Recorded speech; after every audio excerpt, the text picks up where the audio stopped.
আচ্ছা, বাঁধাকপির পাকোড়া তো আপনারা খেয়েছেন, তাই না? তবে এইভাবে মসুর ডাল এবং বাঁধাকপির পাকোড়াটা কি কখনো খেয়েছেন? আমার বিশ্বাস, আমার এই রেসিপিটি যদি আপনারা ফলো করে পাকোড়া তৈরি করেন, তাহলে এই পাকোড়ার পুরোই ফ্যান হয়ে যাবেন।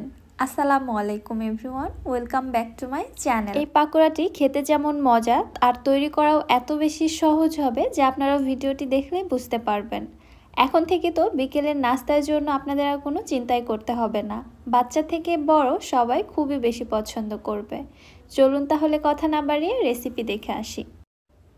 বিসমিল্লাহ। ফার্স্টে এখানে আমি একটি বাঁধাকপি নিয়েছি। বাঁধাকপির উপরের নষ্ট খোসাগুলোকে ফেলে দিয়েছি। তারপরে বাঁধাকপিটাকে ভালোভাবে ধুয়ে ক্লিন করে নিয়ে ছুরির সাহায্যে বাঁধাকপিটাকে আমি কুচি করে কেটে নিচ্ছি। আপনারা চাইলে বটি দিয়ে কেটে নিতে পারেন, যে যেটাতে কমফর্ট ফিল করেন আর কি। পুরোটা বাঁধাকপি কেটে নেওয়ার পরে এর মধ্যে দিয়ে দিচ্ছি আমি 1 চা চামচ লবণ। এবারে হাতের সাহায্যে আলতো করে একটু চেপে চেপে বাঁধাকপির মধ্যে যে এক্সট্রা পানিটা আছে ওইটা বের করে আনতে হবে।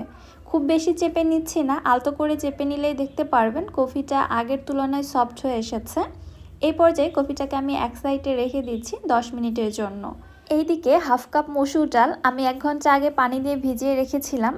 পানিতে ভিজিয়ে রাখার ফলে দেখুন ডালটা অনেকটাই ফুলে নরম হয়ে এসেছে। কয়েকবার পানি বদলিয়ে ডালটাকে খুব ভালোভাবে ক্লিন করে ধুয়ে নিচ্ছি। দেন ব্লেন্ডারের জারে একটু ব্লেন্ড করে নিচ্ছি। ডালটাকে ব্লেন্ড করে একেবারে মিহি পেস্ট করতে হবে না, ঠিক এইভাবে পেস্ট করে নিয়েছি। আশা করছি আপনারা বুঝতে পারছেন, ডালের মধ্যে কিন্তু অনেকটাই আস্ত ডাল রয়ে গেছে।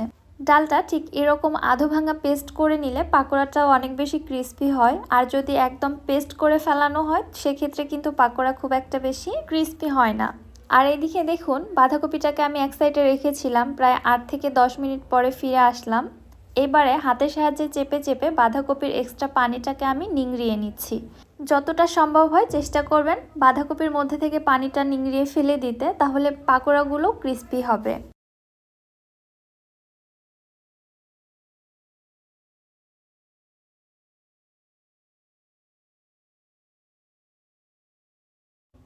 পুরোটা বাঁধাকপির পানিগুলো নিংড়িয়ে নিয়ে অন্য একটি পাত্রের মধ্যে ট্রান্সফার করে নিলাম।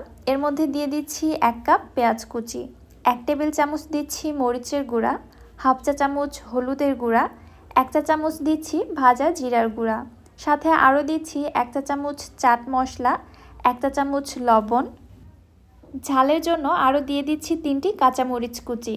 আপনারা ঝালটা কেমন খেতে পছন্দ করেন ওইটা বুঝে কমিয়ে বাড়িয়ে দিবেন। তবে আমি পাকোড়াটা একটু ঝাল ঝাল করবো, এজন্য শুকনা মরিচের গুঁড়াও দিয়েছি, আবার কাঁচামরিচও দিয়ে দিচ্ছি।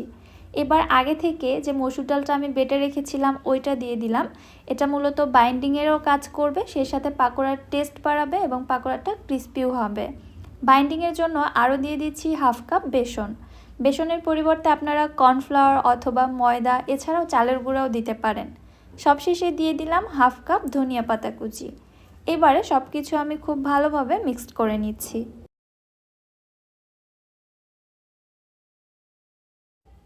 মেশানোর সময় খুব বেশি প্রেশার ক্রিয়েট করে মেশাবেন না, তাহলে দেখা যাবে বাঁধাকপি থেকে আবারও পানি ছাড়তে শুরু করেছে। ওই ক্ষেত্রে মিশ্রণটা কিন্তু পাতলা হবে, আপনারা পাকোড়ার শেপ দিতে পারবেন না।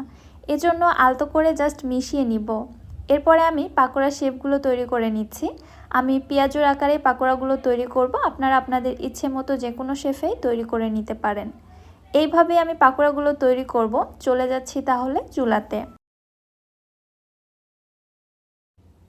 চুলায় একটি ফ্রাই প্যানে আমি পর্যাপ্ত পরিমাণে তেল গরম করে নিয়েছি। তেলটা খুব বেশি হাই হিটে গরম করা যাবে না, মিডিয়াম হিটে গরম করে নিয়ে একে একে পাকোড়াগুলোকে ছেড়ে দিচ্ছি। চুলার হিট মিডিয়াম টু লো এর মাঝামাঝি রেখে সময় নিয়ে পাকোড়াগুলোকে ভেজে নিতে হবে, তাহলে উপরে সুন্দর একটা কালারও আসবে, সেই সাথে পাকোড়াগুলো খুবই ক্রিস্পি হবে। আর অতিরিক্ত হিটে যদি ভেজে নেন তাহলে দেখবেন উপরে খুব দ্রুত কালার চলে আসছে আর পাকোড়াটা ভেতর থেকে খুব ভালোভাবে কুকড হয়নি, আবার ক্রিস্পিও হয়নি। এজন্য সময় নিয়ে ভেজে নেবেন। আমার এই পাকোড়াগুলো ভেজে নিতে সময় লেগেছে 10 থেকে 12 মিনিটের মতো।